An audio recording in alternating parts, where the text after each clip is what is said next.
पिछले महीने तुमने हमारा 1 करोड़ का माल लपेट लिया था।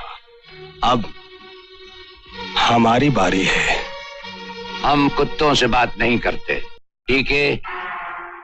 बोटियां नोचने वाला गीदड़ गला फाड़ने से शेर नहीं बन जाता। राणा का माल तो बड़ी शान से राणा तक पहुंचेगा डीके। ले जाने की बात तो भूल जाओ।